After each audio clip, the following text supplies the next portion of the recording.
What's going on, everybody? Eric Lindquist at Stokastic here on the Odd Chopper channel, coming to you with another edition of Lindy's Leans, Lights, and Locks. Hit that like button, subscribe button, notification bell. Goes a long way for me on this video. Goes a long way for you. That way you become a prize whenever great content is going live here at our little neck of the YouTube woods. It's week 8. We're nearly at the halfway point of the NFL season, the regular season, that is. Looking forward to another good one here. We've been on a good run here in every street. The MLB playoffs, been tracking my units, been helping everybody out there over on my X at Eric Lindquist. Yes, going to be playing throughout the World Series, and hey, might have another MLB Lindy's coming for you very, very shortly here as well. Looking forward to that in Arlington, but the NBA, that just kicked off as well. Check out NBA Lindy's breaking down everything for you. I love Jalen Duren so much. He is such a fantastic human being. Off to a great start here on Friday as well. But of course, we're here to talk the NFL. That's what you want. That's what you crave. And that's what you're going to get. And hey, in these 6 states, this is what you're going to get. Bet $5, get 150 in bet credits. That's these 6 states: New Jersey, Ohio, Virginia, Kentucky, Colorado, and Iowa. You sign up at one of those at the link below. Again, it's $5 into 150 in bet credits, no strings attached. Legitimately, the most you could be out is $5. So check it out. It's a really great sports book with a lot of really advantageous lines. And we have the tools here at Odd Chopper to help you out with that as well. You can group specifically by the Bet365 sportsbook, see the best numbers. And I'm telling you, all these home run props that I've been looking at all season long, I wish I had Bet365 to sign up there because, well, it would be awesome. It would be the better numbers than even the FanDuel numbers, which have been so advantageous throughout the entire regular season and postseason. So check it out if you're in one of those 6 states, only if you're 21 and over and 18 and over in Kentucky. And if you have a gambling problem, please call 1-800-GAMBLER. But we've waited enough. We have a lot to get to. 14 games here on Sunday. I had to double check my notes there. 14 games on Sunday. I have a lot of green on the page. I have a lot that I like, and it's not always just the baseline play. There's a lot of props. We're going to talk through certain things that I'm thinking about betting here as well. Those are your leans. The likes, those are the things I've already bet. Even a couple of games here with leans, things that I think we're going to want to bet eventually. We just got to wait for some news. And then the locks, there's one of those, and it's actually on a team, which is pretty wild. I'm going to be just eating chalk, hanging out with the public. Not normally my favorite thing. Again, locked a plus 250 Jalen Duren there in the NBA streets, but this one specifically, this one has to be done. Just taking a side, moving along with life. But producer Jacob's on hand. He's excited. He's ready to go to bed. Oh, producer Jacob. Sleepy hair. Oh. Let's get him out of here, friends. Let's get to the picks. Let's get things started here with a game that I find to be very difficult. Really difficult to figure out exactly what I want to do with. It's the New England Patriots coming off of a ridiculous win against the Buffalo Bills. Did anybody see that coming? I did not see that coming. That was not an enjoyable situation at all. It just wasn't.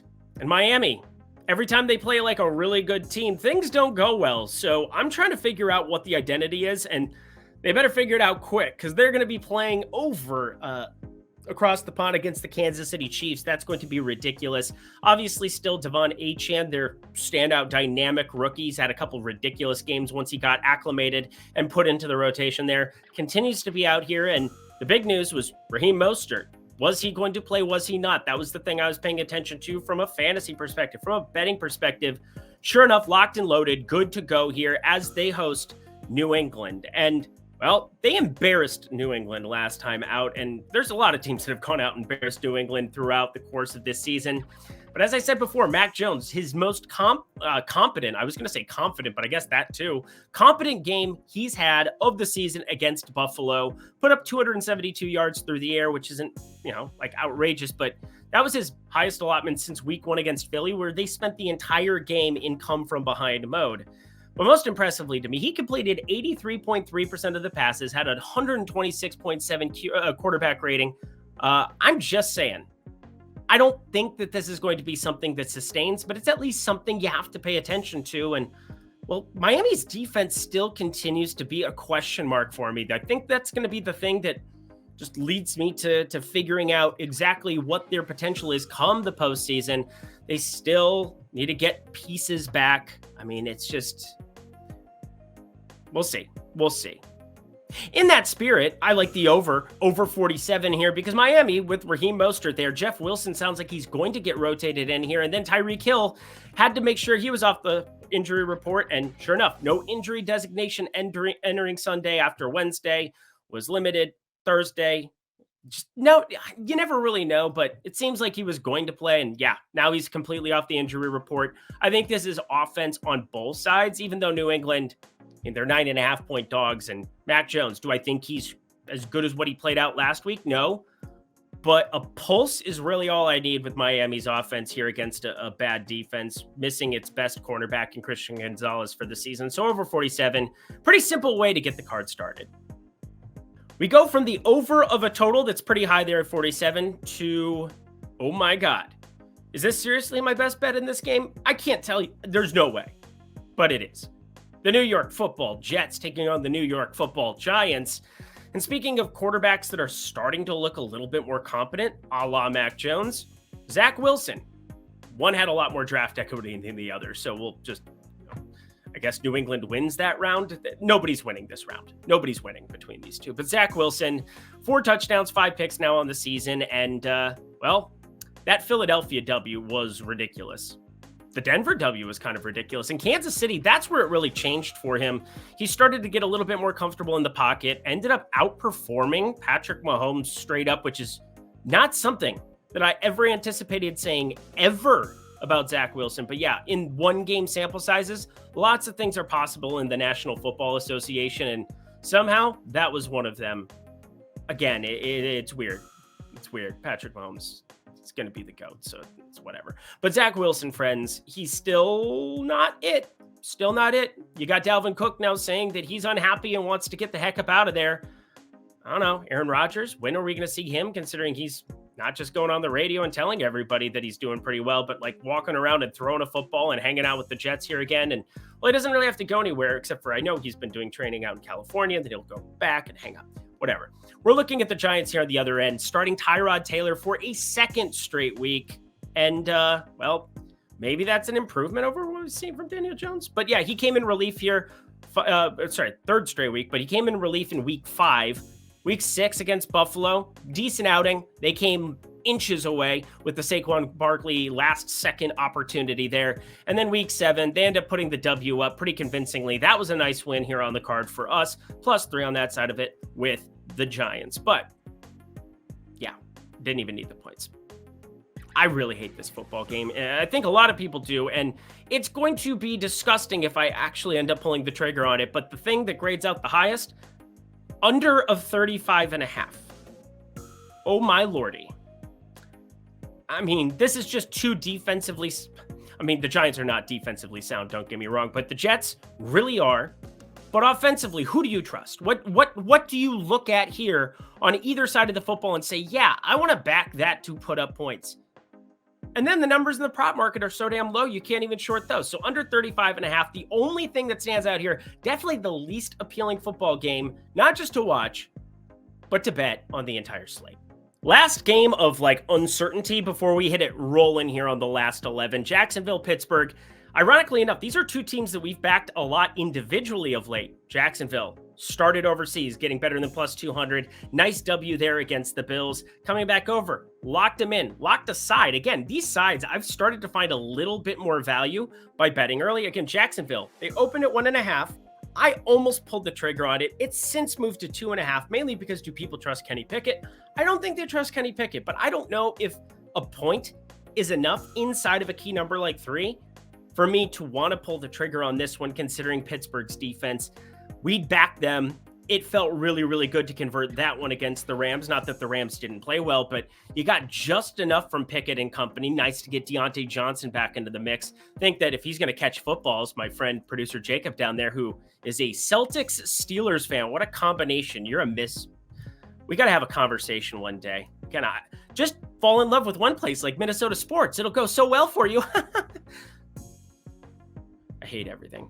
But the Pittsburgh Steelers, friends, that was a nice W there. Coming off of back-to-back wins, Baltimore, Los Angeles. Good stuff from this Pittsburgh defense making things happen. And I think for me, that just kind of makes this a stay away in general. I would prefer the Jacksonville side at the 1.5, at the 2.5, but like, I don't think it's worth it here at this spot. So Last spot that I'm really not going to be going towards. Again, there is a 1.5 on the board that just showed back up here about an hour, 2 hours ago. That's kind of what made this a lean. At 2.5, I would be staying away. Such a frustrating game here, but now we get to start having fun. So I went back and forth. I said at the beginning of this program that, hey, I only have one lock, but technically I have two. Here's the conversation that needs to be had. Derrick Henry, I think there's a strong chance that he does not play football on Sunday. Now, it's not something that I'm saying is like 50-50 even. I would probably set the line at like 40-60, where I would be saying 60% of the time he plays, 40% he doesn't. But I'm saying strong relative to like what the numbers are for the other players for Tennessee here. We know Ryan Tannehill going to be out for this one. We are aware that Will Levis, the Kentucky kid, is going to be getting an opportunity in some capacity alongside Malik Willis. They're going to split quarterback duties. It's really murky to know what I want to do in the passing game, but that's where I wanted to lead to this, because Atlanta, they've been a decent enough defense here all season long, and now you get a spot like this where Derrick Henry, the word on the street is that Buffalo is going after him in some capacity. And if you go back 2 games without Ryan Tannehill, where they put Malik Willis into it, I'm specifically looking at last season where you had a Week 6 Houston matchup where it was 30-plus carries of Derrick Henry doing absolutely everything. I know he annihilates Houston in general, but even though I don't look at specific teams in that capacity, I look at what the team was that year, and Houston couldn't stop anybody. A little bit better defensively this season, so I'm not going to go crazy there, but Derrick Henry would be the absolute key to this game, because I think you would see an insane amount of volume if Tennessee decides to stay with him, if they decide that they're going to keep him through this deadline. But if there's a chance that he gets moved to Buffalo or another team because they want to get something back of value, and Derrick Henry, I'm sure he wants to be on a contending team. This is not a contending team. As much as DeAndre Hopkins signing might have showed people otherwise, it didn't show me anything, because I don't even know if Hopkins is really that same guy based on what we've seen here recently. Not separating. Yeah, he's getting really inefficient targets because Malik Willis is not a quarterback. He's a running back. It's just what it is. Liberty, Bibbity. Really fun to watch overall, but gotta say, not going to be a professional quarterback here at this point in time unless something drastically changes that I don't see. So we have a split quarterback duty, and the guy I haven't brought up, the guy who's going to be the lock for me that I just added and upgraded to the fray, is Tyjae Spears. Oh my Lord, there is only one book that has a number here. It is DraftKings, and 31.5 rushing yards is a nuclear bomb. You should be betting this even with Derrick Henry in as a like play, but it is a lock, and it is put as such because you need to have it on your radar and know that this line would be double what it is right now if you had Derrick Henry gone. And I think there's also a chance that Derrick Henry, they won't even want to play him in the same capacity. So there are so many ways that this play works out for you. Pay attention to news. It's all about risk tolerance. Do not put your mortgage, do not put anything else on this, but I'm going to make a pretty strong play on this number simply because I think it's broken. And I think there's enough narrative and just logical sense going towards this play than any other play on the board for Sunday. So wild to say that this is going to be my gigantic stand of the entire week. But the more I think about it, the more I play it out, I think you just pull the trigger now and live with the result. I said we're going to have fun. We have some plays coming down the pipeline. Houston now moved outside of a key number here of 3, opened at 3, now sitting 3.5 across, mainly because Carolina is trash. They are terrible. Her name is Chastity. She's white trash. That's right, go comatose for me, baby. But Houston, minus 3.5 is not going to be on the old bingo card, but props here. Props surely are.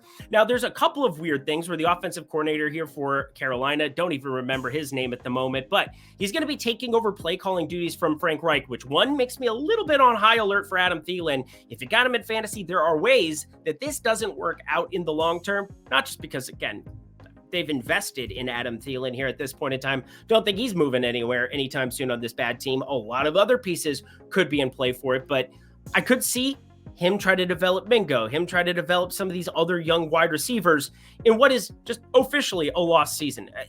It was always going to be a lost season, but now it's like a doubly lost season because you got CJ Stroud versus Bryce Young, and CJ Stroud has drastically, overwhelmingly outperformed him. And no way could you possibly look at CJ Stroud and say that he's got better skill position players overall. Again, they're both pretty barren in that department. Tank Dell, yeah, he's young. Nico Collins, I do like. But Adam Thielen, the way that he's been playing football, Chuba Hubbard, who's actually been one of the top efficient backs in the NFL this season. Get Miles Sanders the hell up out of here, by the way. Just saying, it's pretty comparable. So they are in a lot of trouble here with Bryce Young if he doesn't start to turn things around. Turn around every now and then. Oh, yeah, it's beautiful. But I got some CJ Stroud interest here. Was looking at his passing yards prop, but it's not going to outproject this one. Over 4.5 receptions for Nico Collins. As soon as I saw the Robert Woods news come through, I got a small play on it. Now, this line has moved a little bit worse. It's gotten just ever so fractionally worse. Goes from plus 120 to plus 110 best available over at DraftKings Sportsbook. But that's good enough for me. Yo-ho, yo-ho. Nico Collins. I didn't need a pirate reference there. Good job, Eric. Just ruined the whole breakdown. Talk about a game where there are a large range of outcomes for things, but if you want the most like hooligan play that there has ever been and there ever will be, this is it. Like, legitimately very, very aware that this is something that is a lean and will probably stay a lean, but I want it on your card if it gets to 50-1. And why am I talking about something that's 50-1? Because it's a defensive player touchdown. I don't think I've ever legitimately thought about a defensive player touchdown in my life. But every time I simulate this game, every time I go through my breakdown and I look back at OddsShopper and I look to see if things have changed, I get more and more interested. Let's get into it here. First of all, the Rams. We really love Puka Nacua here on this program. We have since day one. Nobody else in the industry had a week one over on Puka Nacua anything. And we're talking about like 30 yards. And it was like 31.5 yards against Seattle. I mean, you go back and do that line today with what we know now, even alongside Cooper Kupp, that thing's sitting in the 70s, the 80s. It is absurd how ahead of the curve we were with Puka Nacua. Again, not just me. A lot of sharp people in the industry that said, you know, something's got to give in LA. We just did a good job at identifying who it would be. And now with Cooper Kupp back here in the offense, I think this is a live dog. If you wanted to take a sprinkle on the money line here at the Rams, don't completely hate it because defensively, you get Aaron Donald. Dallas offensively has just ruined my soul. Tony Pollard. I'm so over this guy. Fortunately, only twice. I learned my lesson after twice. No more anytime touchdowns here with Tony Pollard as you had Ross Dowdle come and rotate in and get that Arizona snipe touchdown. And then you haven't gotten a score from Tony Pollard since week one. He is due for positive touchdown regression. Somebody playing this kind of role, this many snaps on a team with this many wonky game scripts where they go out, you go through these Dallas game scripts, blow out the Giants 40-0, look great. Blow out the Jets 30-10. Blow out New England 38-3, and then get blown out themselves against San Francisco 42-10, 28-16 against Arizona in week 3. Just weird stuff that we've seen from Dallas all season long. Find them hard to predict, so you could do worse than just trying to capture an unpredictable team. But this is my biggest fear about this Rams team, the left tackle position. They've historically had a terrible offensive line for the last 2-3 years. Even the year that they won the Super Bowl, they had to do some strange things schematically to make it work. And it just helps to have Cooper Kupp. Let's be honest. You can get the ball out of your hand fast if that guy is winning matchups at the rate that he does out of the slot. So just saying, useful. That's the best combat you have for an amazing pass rush. But Dallas has just that. Yeah, they got Lawrence in the middle, but I am looking at Micah Parsons, and every time I see how they're using him schematically as I go back and, hashtag watch the tape, sometimes it's fun. It feels like you're doing a little exercise where you might be learning something that might not show up in the data, and I am very data-driven. You should be very data-driven, and that's why I utilize OddsShopper to help me with a model-based, or just being able to have the market-based approach and have it complement my model. But I'm looking at Micah Parsons here at 35-1 right now at Caesars and BetMGM, and I am hoping in some way, shape, or form this gets to 50. If it does, you best believe I am posting this slip on twitter.com/X at Eric Lindquist, because there is no way, shape, or form that Alaric Jackson, who is currently one of the worst left tackles in all of football, 66th out of 74 left tackles graded by PFF, there's no way he's going to hold Micah Parsons at bay. Now, there's a lot of ways that Micah Parsons strip sacks. This goes to somebody else. That's why it's such a wonky, weird bet. And I'm just admitting it. But if it hits, you are a legend for life. And God, I want to get a 50-1 ticket. So if they want to improve the numbers here a little bit for me, that's more of the break-even type number, the 40, 45-1 number. I think 50-1, this is in play. So have it on your radar. DraftKings and FanDuel haven't dropped any defensive touchdown numbers as of yet. Just wait. This has got to be the weirdest one that's ever been on the card. My dear friends, if you're in one of these 6 states, just listen in. Colorado, Iowa, New Jersey, Ohio, Virginia, and Kentucky. If you're in one of those 6 states, you have an amazing offer. Bet $5, get $150 in bonus bets. It gets even better if you're in Kentucky. $1. If you deposit 10 or more, gets you $365 in bonus bets over at Bet365. I guess that's why they came up with that 365 number. Yes, I had thought of it before. I didn't even know where to go with that bit. But $5 and $150 in bonus bets is an incredible deal. You also have this first bet safety net if you want it up to $1,000. That's where you could take a $1,000 bet. If it hits, sweet. You keep all the winnings. If it doesn't, you get $1,000 in bonus bets back. I prefer getting $150 for my $5, but what do I know? Oh, I know enough. But bet $5, get $150 in bonus bets. Really good stuff if you're in the great states of Kentucky, Virginia, Ohio, New Jersey, Colorado, and Iowa. Only if you're 21 and over, 18 and over in Kentucky. And if you have a gambling problem, please call 1-800-GAMBLER. Alrighty, all back to the picks. Let's get back to normal stuff, shall we? Again, that was such a Looney Tune thing. Micah Parsons, what am I doing? If he scores, I'm going to be just so annoying. But anyway, the Minnesota Vikings, favorites, what? We're not dogs in Lambeau Field? This is just absurd. But Minnesota -1.5 at Green Bay, and Green Bay getting Aaron Jones off the practice, not off the practice report. He was on the practice report, but off the injury report. No injury designation entering Sunday. That's useful because A.J. Dillon is just still A.J. Dillon, although he had his best 2 games of the season the last 2 weeks, so that's just ironic. Don't you think? It's like rain. I'm not going to sing anymore. But we definitely have Minnesota, the breakout candidate, Jordan Addison. Everybody's in love with Jordan Addison. I legitimately have thought about shorting him instantly. And the numbers are surprisingly hanging a little bit lower than I would be interested in. A little bit lower. I thought about shorting it, mainly because you run into this spot here. Jair Alexander, confirmed pretty good at the game of football here. And Jordan Addison going up against San Francisco. I think San Francisco secondary is a little bit dicey. Just a little bit dicey. We'll talk about that one coming up later in the program. You got Jamar Chase coming to town. That'll be fun. Oh, that'll be fun. But shout out Jordan Addison, really, really going out and winning matchups. And Jair Alexander hasn't been as good this season. He's never involved in any kind of a pass rush, anything like that. But in terms of coverage grade, 41st out of 117 cornerbacks, not the best, but he's a cover corner. He's going to roam around the field. And they've really gotten a strong performance out of Rasul Douglas this season. So I don't know. It feels like a spot that I don't want to really be shorting the Vikings in the way that I was expecting to. And yes, this is coming from a Minnesota sports fan. If you're going to be miserable, you might as well capitalize with unders and betting against your team.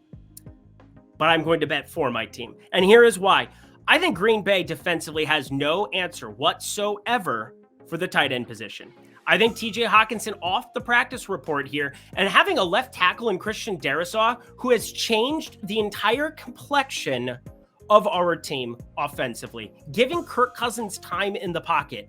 It is wild not seeing Kirk Cousins on his ass in 5 seconds, or in 0.5 seconds, if you will.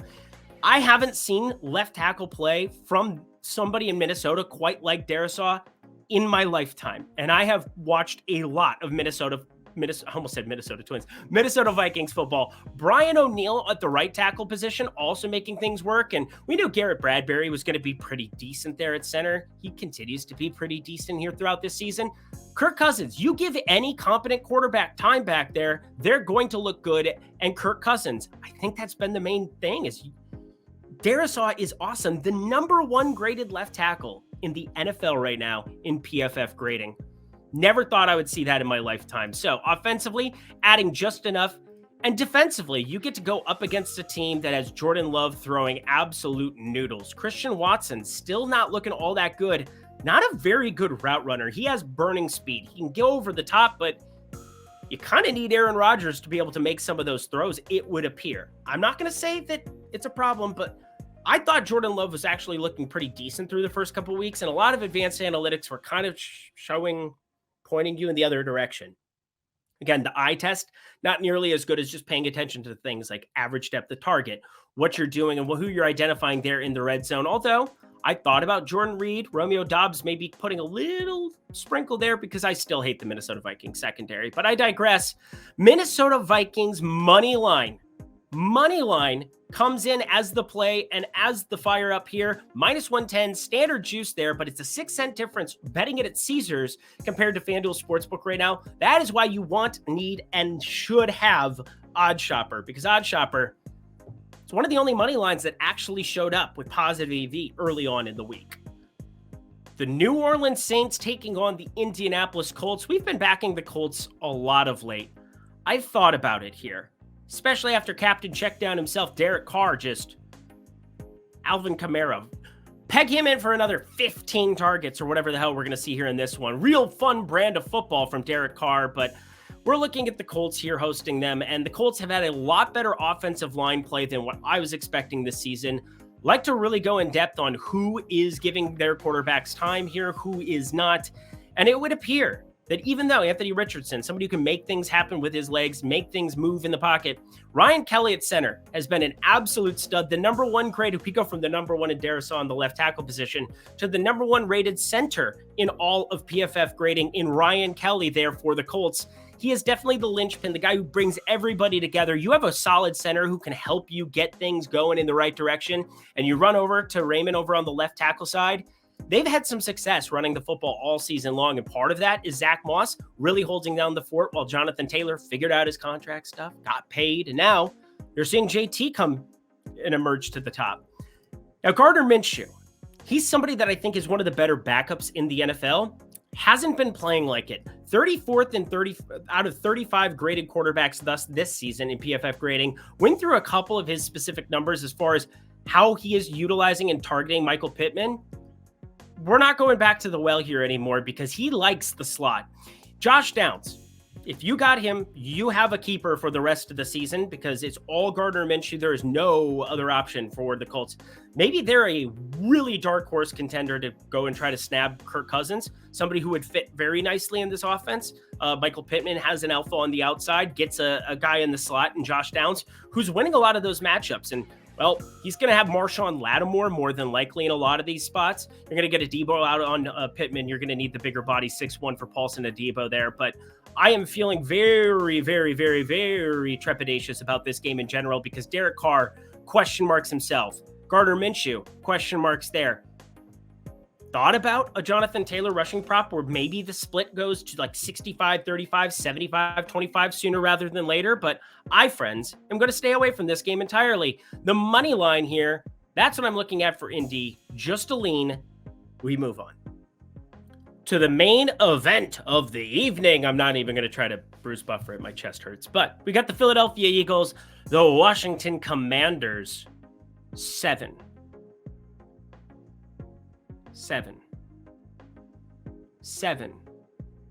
Philly's only laying 7 against the Washington Commanders, a team that had six different receivers last week get a play of 20+ yards against this secondary.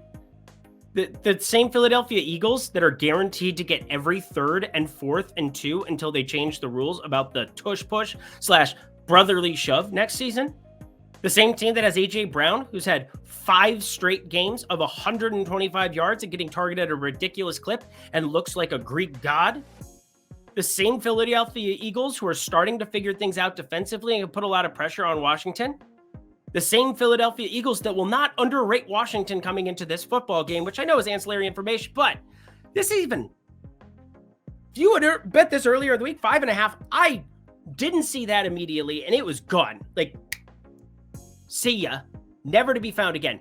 This line, if it doesn't get to 7.5, I am very worried. I'm not a conspiracy theory guy. I'm never going to be the one who's like, oh, they sold the slip. They did whatever. That doesn't happen.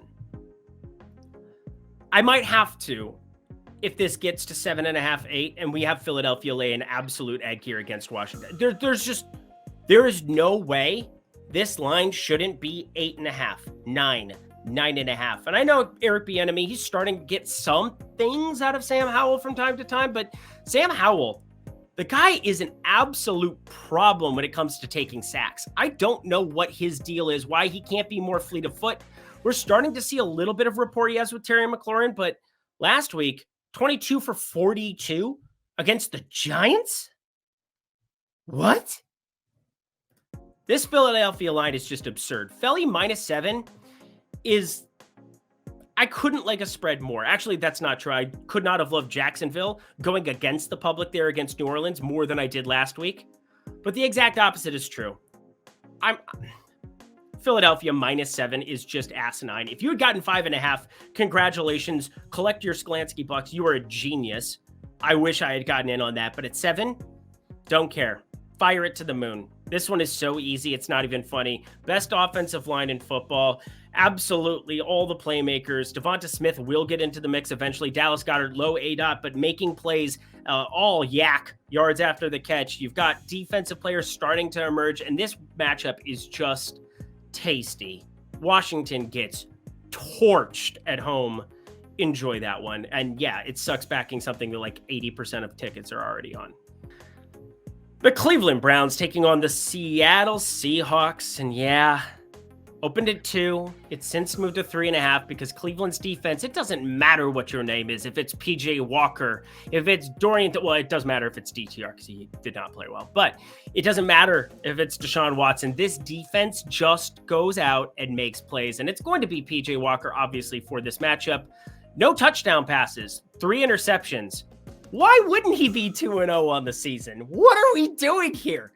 Is that the most ridiculous stat you've ever heard? 0 touchdown passes, 3 interceptions in 2 games, 2 victories. Both of them just defensive gems here. And you know what you're going to get from Cleveland. You're going to get smash mouth football. You're going to get them just going out of their way to make your life a living hell. Seattle does, though, get one big piece back. Emphasis on big piece. DK Metcalf, he's a large man. He runs routes and does things on the offensive end. But you did get Jackson Smith and Jigba. I don't know why, but his role didn't really change based on what we had seen the previous weeks. Had the touchdown catch, which, yay, enjoyable if you're... I don't know. I don't really care. I cared in DFS, that's for sure. But you're looking at a guy in Myles Garrett here who is going to make life a living hell for Mr. Charles Cross. And yeah, I've done a lot of left tackle, right edge type analysis. I think it can be a little bit wonky in the first couple weeks of the season, but I really start to mix it in here now when I think there are matchups that are problems. And that one is a problem for everybody in the NFL because Myles Garrett jumping over, it's kind of an illegal play because he kind of used the support of a player in front of him, but jumped over an entire line to block a field goal and timed it perfectly and then just ran down. Could you imagine that guy as a kicker jumping over a line coming at you? I couldn't. Don't let your kids play football. No. Or let them, because then if you're in the NFL, you make a lot of money. But I'm very much here going to be shorting DK Metcalf. I think this is something where we may not see him 100%. He's going to be operational here for this one. He practiced fully, but it was a rib issue. It was also a hip issue. I know that they were very careful with him, and obviously that's why they sat him out in week 7. Sounds like he could have possibly gone, but like, do they just go to 100% right off the bat, or do we limit him down? They had some things that they showed out in certain formations that really kind of complemented a skill set of a Jake Bobo, who, yeah, it's a real name that I just said, but he had that amazing touchdown catch and made some really, really smart decisions, found seams against Arizona. Now, that was against Arizona. This is a completely different ball of wax in the Cleveland Browns, but maybe you don't need to just jam DK Metcalf out there. And this number already looks low at 49.5. I think it should be lower. We've got this closer to 46, 45.5, which doesn't sound like a lot, but when you don't expect the target distribution down there and you're comparing median projection to mean projection, which is then going to drop it down even lower, I like the under, my friends, on DK Metcalf, 49.5 reception yards. I think there's a lot of ways that this game plays out really, really ugly. Maybe that's why we see a 38 total. Not generally what you see out of Seattle this day and age. You're reading the good news on the newspaper page. To Eric's donkey take of the week, here we go. Arizona covers. Arizona covers.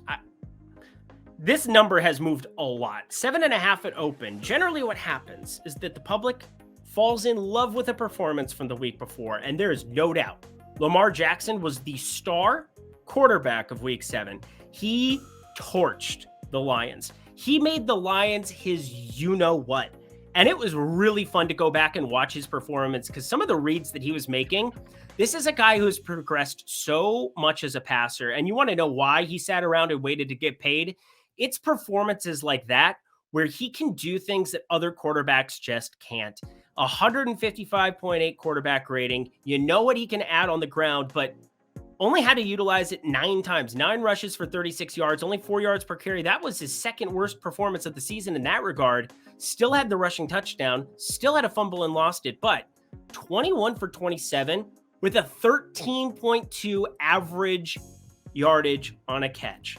That was insane. That was over 3 yards more than the next performance that he had over the course of the season against Cleveland, and a decent ADOT behind it. He is making accurate throws down the field to Mark Andrews. And sure, it helps to have his entire receiving core healthy, because one thing that I think is difficult in the data to understand is a lot of wide receiver quarterback chemistry is just timing. Having guys on the field and having predictability about where they're going to be and how they're going to run routes. You have somebody who's slower running there, you have to account for it. You have somebody who's faster there, you account for it.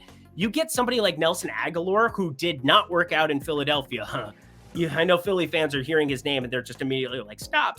It's like torture. But he's been predictable in the slot at least. He's at least giving them matchups where you can open things up for a Zay Flowers, who's going to be your alpha wide receiver for the next however many years, unless I don't know how they get up in the draft to draft anything. Obviously, there's been a lot of late 20s picks. Looking at you, Jordan Addison.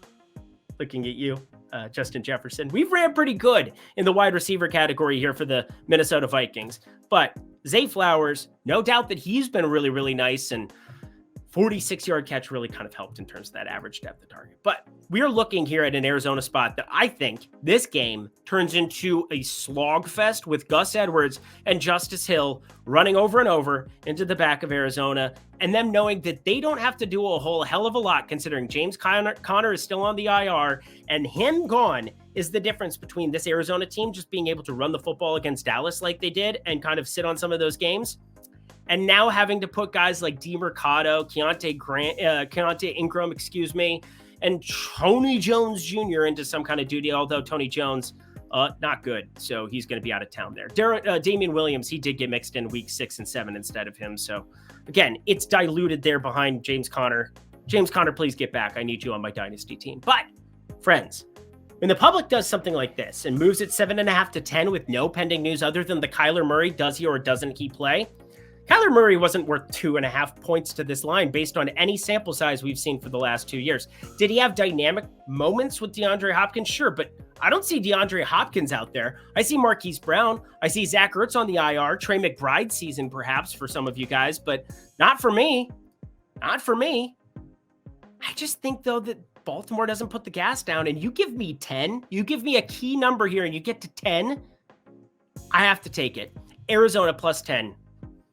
Donkey pick of the week. Absolute donkey take. Hey, it worked out last week with the Giants. Nobody liked that one either. Kansas City. The Swifties taking on the Denver Broncos. And if I could know if she would be in the stands so that I know if Kelsey's going to have 175 yards again and win me a grand on DraftKings like he did last week, that'd be cool. That'd be cool. Again, DraftKings Rainmakers. That was kind of a fun one. That was a surprise bank. A lot of things. I have a video actually over on Stochastic covering that if you want to check it out. It's kind of cool, but nobody cares about me talking about myself. They care about giving good analysis, and that's what I'm going to do here with a play that I do like.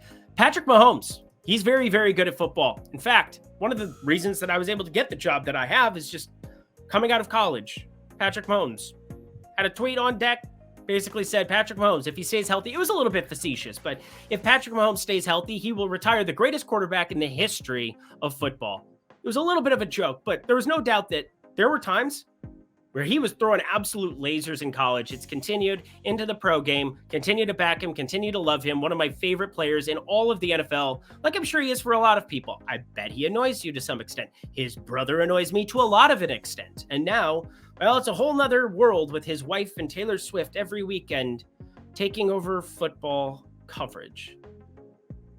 Stop it.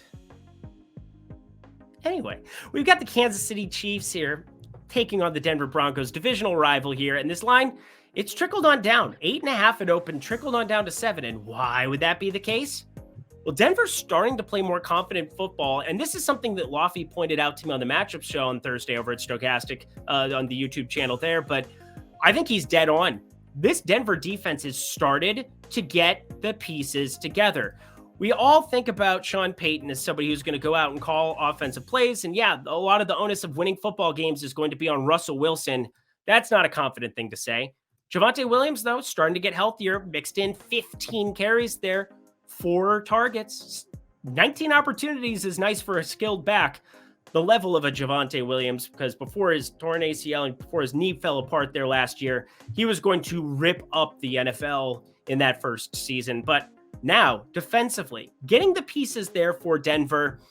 Nothing that really is crazy stand out for me. This game does carry a 46.5 total, which brings a little bit of uncertainty, 47 and a number of books here, and obviously on your screen in front of you. But as I look at this defensively, I think we're finally going to see Patrick Mahomes have to deal with like a Patrick Surtain, have to deal with a little bit of Fabian Moreau, who's actually not very good, but specifically PJ Locke is a roaming smart safety. Not only am I going to tell you Patrick Mahomes is going to throw you an interception, I'm going to tell you who catches it. You hear me? It's going to be PJ Locke in coverage on Travis Kelce. You heard me. You look at the route tree, you look at what PJ Locke is incredible at, it is coverage. He is so good at matching up at 5'10", to be 5'10", and to do what he is capable of doing against the tight end position and roaming the middle of the field and making really smart, quick decisions on what teams are trying to do in route trees. Now, Kansas City, Andy Reid, he's a genius. We all know that at this point. If you don't, I don't know what to tell you. He has turned a dusty receiving core into competency by a grouping of different guys mixing in, now getting McCole Hardman back. You got to look at this as an obvious thing for you. So, PJ Locke, plus money on Patrick Mahomes to throw an interception on the road in Mile High. Give me all of that you got in a bag of potato chips. God, Jackson Mahomes TikTok, please go away. Who am I kidding? I don't go on TikTok anyway. Cincinnati taking on the San Francisco 49ers. Wowzer, I have a lot of interest in this football game, and I have it in the passing department, even though Brock Purdy. Now, this is the weirdest thing. We haven't seen anybody upgraded out of concussion protocol the week they were sent into it, but it sounds more live than not that he could play, which I don't think logically, because of what we've seen for the last 7 weeks. I don't believe he plays football. I believe Sam Darnold is the guy who has to start and play here. That's why you've seen this line go from 6 to 4. But even if it is Sam Darnold, he has familiarity with Christian McCaffrey in Carolina. He has some of the best skill position players on one end, wide receiver Brandon Ayuk, at the tight end position with George Kittle. I think he'll be just fine. It's the best situation Sam Darnold's ever fallen himself into. With the Jets, had nobody. With Carolina, had McCaffrey for like a week. Telling you, this is a spot where Sam Darnold might get a little bit undervalued, and I might look at backing San Francisco. But the reason I'm not is look at how difficult, look how ridiculous this San Francisco team is defensively, first in PFF grading, and yet they give up a lot of points, 31st most in terms of fantasy, but in terms of yardage through the air, they give up a lot to the wide receiver position. They play soft in a lot of these spots where I think a guy like Jamar Chase is going to go completely ballistic if they are giving him open opportunities. And there's really nobody in coverage that I think is going to really match up with him. And you could say that about just about anybody in the NFL against Jamar Chase, but specifically a defense the caliber of San Francisco's, I still think they're going to have to getting the ball out of the hand quick. I thought about making this total receptions, but as I was running the numbers, it didn't actually grade out that well. But what did was Ja'Marr Chase 83.5 receiving yards. I'm still going to be pairing it with the number one wide receiver in PFF grading. It's Brandon Ayuk. You heard me, single game parlay time, taking the overs on the 2 star receivers, number 1, number 2 in the NFL. Actually, number 1, number 2, or 1 and 2. I don't know. It's been a long week, guys. NBA's back. It's a beautiful time. But Brandon Ayuk over 64.5 receiving yards. Ja'Marr Chase over 83.5 receiving yards. I think this game goes back and forth a little bit more than people think. If you want that to imply the total, I don't think it's crazy to think that you could take it over here and try to pair it with it, but probably going to be staying away from that. Doesn't give you enough of a payout jump as I was plugging it in over on DK, over on FanDuel, taking a look at it. But take the best available between those two, parlay them together, enjoy the complimentary football. And the last game of the night, this could very well have been a lock. It very well could have been a lock, but I didn't do it because I don't really want to watch the Bears and Chargers play. 2 wins each. What? Wow. This is a gross one. This was actually a gross one on paper before the season started. I mean, primarily because of the Chicago side of things. And you're going to see some offensive football here from the Chargers, so that's cool. But no Justin Fields yet again this week. Everybody in Chicago just going nuts. Let's slow our roll a little bit here for the young guy, Mr. Bagent himself, Tyson Bagent. As good as he might have been in some capacity in their minds, yada, yada, yada, he had one of the shortest ADOTs I've ever seen for a quarterback ever. In fact, it was at the very bottom of the sheet. I don't even remember what it is here at the moment because that is not pulled up in my corner. Otherwise, my computer goes haywire. But the Chicago Bears, they're going to run into problems once a team sees how they utilize Tyson Bagent if they do not let him throw the ball down the field to DJ Moore. Could that be here? I don't know. Questionable, but I really don't know what to tell you. I mean, they're 8.5, 9.5 point favorites everywhere for a reason on the Chargers side, and I think it's about appropriate, but that leads me to this. Darnell Mooney. What is this number? This number is so brutally wrong, it's not even funny. He had 4 targets, 4 receptions, 32 yards, but he had to do all of that after the catch. If the Chargers come up to the line of scrimmage and play a little bit tighter, there is no room. There's just no room, especially when you go from Soldier Field on grass where you can kind of create some mismatches, you kind of do some of that stuff to get a couple extra yards. You're not going to be able to do it on turf. The defense is going to come up and just make your life hell. And Darnell Mooney, he is not going to get these short targets to work out for him. And he's generally a burner. He's generally somebody that they want to get into space and just have him go, boom, straight out. Even if Justin Fields can never target him correctly, it's just really frustrating to watch. But Darnell Mooney, 32 yards last week on a perfect 4 for 4. He doesn't get targeted all that much. 4 targets is the most he's had since week 1. He's had 3 games in the last 4 that are all 4 target games. But I don't expect them to be able to run the same kind of offense that they did last week. Absolutely embarrassed the Raiders, and the Raiders should be embarrassed for losing to the Bears playing that style of football. They might need to put up points, but there's no way that Tyson Bagent's going to be able to target Darnell Mooney here down the field. I just don't think that he's capable. I don't know if he has the... We'll find out here. He won the Heisman Trophy in D2 football for whatever the fuck that means. Under on Darnell Mooney yardage to get ourselves out of here. 30.5. Looks low. Looks low. 30.4. It actually technically doesn't matter. It would be under either of those. And that does it for another edition of Lindy's Leans, Likes, and Locks. You know what to do. Go to that comment section below. Let me know your favorite plays here on this massive, again, 14 games here on Sunday. I'm going to be doing all that primetime Monday night coverage there in the premium Discord. You can sign up for that down below at stokastic.com/Lindy. I think there's some happy customers there, not just in the NFL streets, but in the MLB streets, especially in these playoffs, and in the NBA streets right off the bat, hitting the ground running. My best sport betting over the course of the last couple of years. No doubt about it. So check out that stokastic.com, stokastic.com/Lindy. Yes, it's down in the comment section below. So is that Bet365 link. So is producer Jacob. He's hanging out with me every single one of these videos, nonstop until Sunday. I'm going to miss you on Sunday. Enjoy. Until next time, friends, I'm Eric Lindquist. Best of luck in the NFL streets on Sunday.